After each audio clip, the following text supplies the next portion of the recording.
It was the year America's space dreams crashed to Earth. All that's left is to let Skylab fall to a natural death. And disco was still topping the charts.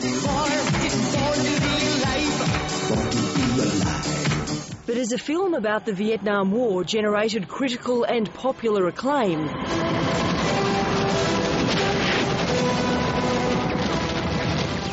the aftermath of that war still rippled to Australia's shores. The so-called boat people have dominated Australians' reaction to the refugees. Only 2,000 Vietnamese refugees had arrived in Australia by 1979. But as 50,000 people a month fled the new communist regime, the government was preparing for an influx of 100,000 or more.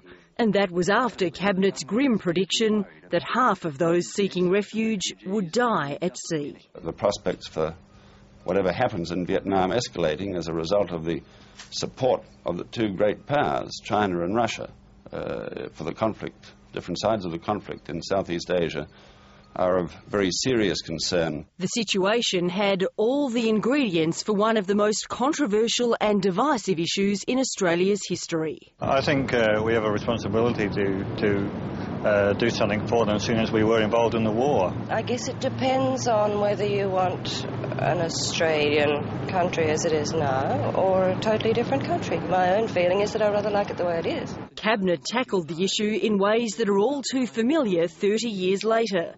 Temporary visas were considered, people smuggling was made a crime, and Australia helped fund a UN detention centre in Indonesia. You read that and you think it could almost have been written today but changed the words of Vietnam to change the words Afghanistan or Iraq or Sri Lanka. But still, there were some stark differences with today. It never, despite the public opposition, it never became the sort of cause célèbre that those things have become since. Vietnam's invasion of the then Kampuchea only made the refugee crisis worse. Thai military intelligence sources expect more than 300,000 Kampucheans to flood across the border. Cabinet grappled with its recognition of the deposed Pol Pot regime, but continued its backing to stay in step with China and Southeast Asian nations. As we know, China tends to support Kampuchea. The Soviet Union tends to support Vietnam. I don't think they'd realised the full horror of what had happened in Kampuchea. War and refugees aren't the only familiar themes echoing through the decades.